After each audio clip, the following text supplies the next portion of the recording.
Good afternoon বন্ধুরা, এখন থেকে আমার ব্লগটা শুরু করে দিয়েছি। আর তোমরা সবাই কেমন আছো? আশা করছি তোমরা সবাই ভালো আছো, আর আমরাও খুব ভালো আছি। আর দেখো গরমের দিনে আমি কি নিয়ে চলে এসেছি হঠাৎ করে।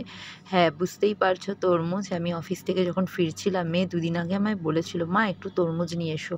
তরমুজ কেনার আগে হাজারবার চিন্তা করি যে একটা তরমুজ কিনতে গেলে কত টাকা হতে পারে আইডিয়া। আর এক একটা তরমুজের ওজন যা জব্বর সাইজ, প্রায় 3 কিলো 4 কিলোর নিচে তরমুজ খুব একটা নেই। আর যদিও বা ছোটো তরমুজ পাওয়া যায়, সেইভাবে লাল হবে কিনা কোনো গ্যারেন্টি দিতে পারে না দোকানদার।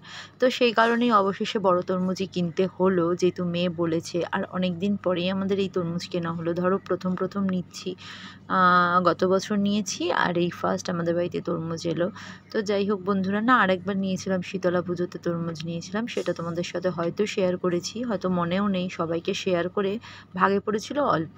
তো আমার মেয়ের আর কি মনের মতো হয়নি, মানে খাওয়াটা। সেই কারণেই ও অনেক দিন ধরেই আশা করেছিল যে মা আবার কবে তরমুজ নিয়ে আসবে। তো অবশেষে আজকে নিয়েই ফেললাম। দোকানে গিয়ে কিন্তু অনেকবার চিন্তা করেছি যে তরমুজটা কিনবো, জানি না কতটা ওজন হবে। তারপরে দেখলাম ওজন করার পর প্রায় 3.5 কিলো থেকে 4 কিলো ওজন হয়েছে। তো যাই হোক, তা বলে কি আর খাবো না? আর বাচ্চা মানুষ বলেছে, তা বলে কি আর নেবো না? তো এই সব ভেবে সব কিছু মানে ফেলে দিয়ে অবশেষে তরমুজটা কিনে নিয়ে বাড়ি যখন চলে এসেছি, মেয়ে আমার কি খুশি। আর দেখো আমাদের কিন্তু খাওয়া দাওয়া হয়ে গেছে, এখন বসে পড়েছি কাটতে। আর এইভাবে ডুমো করে কেটে দিলে দাদাও বেশ ভালোবাসে, আর দেখতেও কি সুন্দর লাগে বলো তো। এইভাবে পরিবেশন করলে নিজের মনটাও খুব শান্তি হয়, যে যাক গে দামি জিনিসটা নিয়ে এসে মনের মতো করে নিজের সাজিয়ে দিতে পারলাম। তো চলো বন্ধুরা, আমার তরমুজ কাটা হয়ে গেছে, এবার আমার টুকিটাকি কাজ আছে, সেগুলো কমপ্লিট করে নিই। দেখো বন্ধুরা, আমি লেবু গাছ কিনে নিয়ে এসেছি, গাছে কিন্তু প্রচুর লেবু হয়েছে। আর এখন মোটামুটি বিকেল হয়ে গেছে, আমি একটু জল ঠল দিয়ে দেবো, দিয়ে গাছগুলোকে একটু তরতাজা করে দিই। আজকে কিন্তু রোদটা নেই, কিন্তু সকাল থেকে বীভৎস গরম, একটা ভ্যাপসা গরম। আর দেখো বেলফুলও আমার গাছে হয়েছে, ওদিকে জবার কুঁড়িও হয়েছে, এগুলো এখনও ফোটেনি, হয়তো বৃষ্টির আশায় রয়েছে এরাও, যে মুখ ভার করে যে কখন একটু বৃষ্টি হবে, আমরাও একটু স্বস্তিতে নিঃশ্বাস ফেলতে পারবো বা একটু স্নান করতে পারবো। আসলে আমরা সবাই তো চাতক পাখি, তাই না বলো? একটু বৃষ্টির আশায় আছি। তোমরা বুঝতেই পারছো, আকাশে কিন্তু কালো মেঘ জমা হয়েছে, কিন্তু ওয়েদারটা একদম ভালো নয়, একদম গুমোট ওয়েদার। তার মধ্যে দেখো আমার সব কাজ কমপ্লিট করে আমি চলে এসেছি একটু ঘর গোছাতে। বুঝতেই পারছো আমার ঘরে আলোটা সেইভাবে পড়ে না, এই দিকটা, ওই জন্য একটু অন্ধকার অন্ধকার।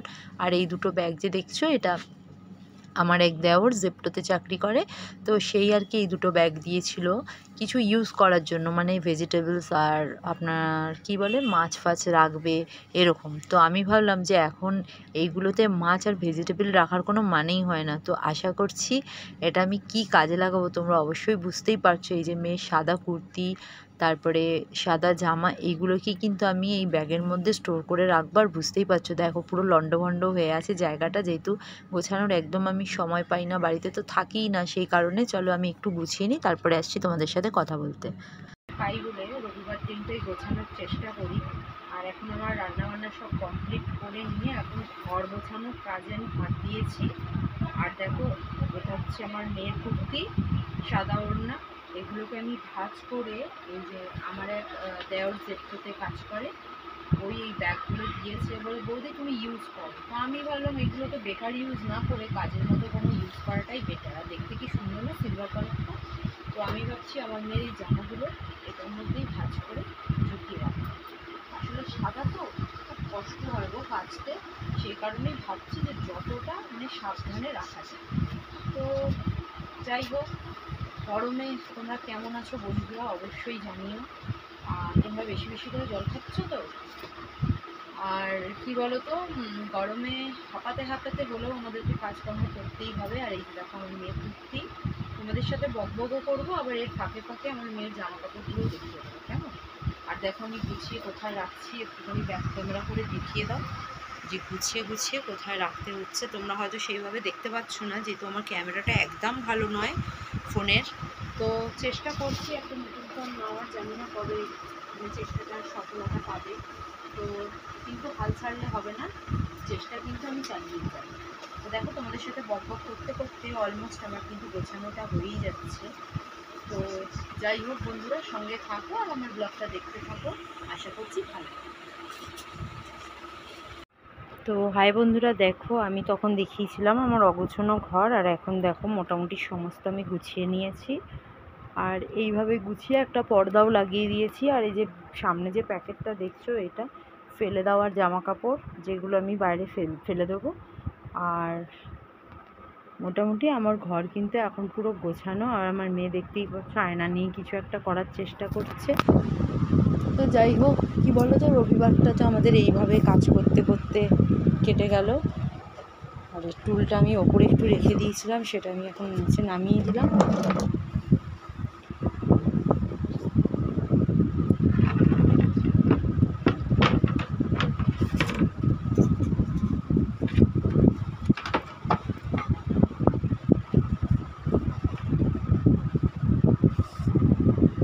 তো তোমরা দেখে অবশ্যই বলবে যে ঘর গোছানোটা কেমন হয়েছে। তো ঠিক আছে বন্ধুরা, এখনকার ব্লগটা আমি এখানেই শেষ করছি। আবার দেখা হবে নতুন একটা ব্লগ।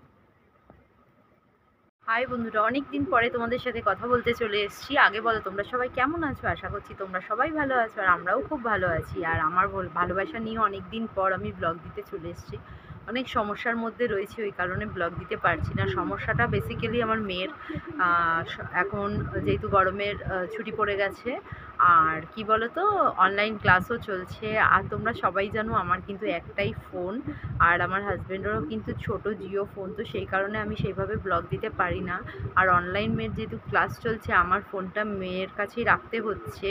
একদিনও মিস করা যাবে না ক্লাসটা। তো সেই জন্য সেরকমভাবে আমি কোনো ব্লগও নিচ্ছি না, আর ব্লগ ছাড়তেও পারছি না। তো আশা করছি হয়তো খুব শিগগিরই একটা ফোনের ব্যবস্থা করতে পারবো।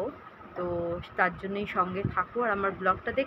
তো বন্ধুরা, আমি বাইরে দিকে ঘুরে ঘাড়ে চলে এসে রাত্রে একদম রান্নাতে বসে গেছি। আর আজকে রাতে রান্না হবে ঘুগনি। দিনের বেলা তো কি করেছি না করেছি কিছুই তোমাদেরকে শেয়ার করতে পারিনি।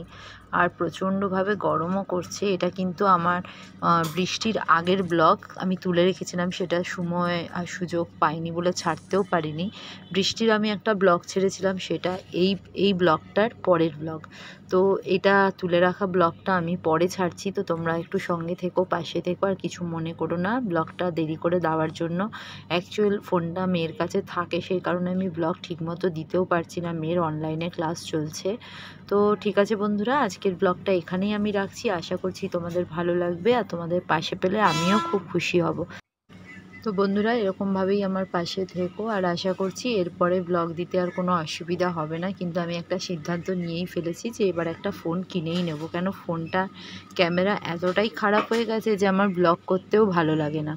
তো জানি না কবে কিনবো, তবে এর মধ্যেই কিনবো, তোমাদের আশ্বাস দিলাম। তো এখনের জন্য টাটা।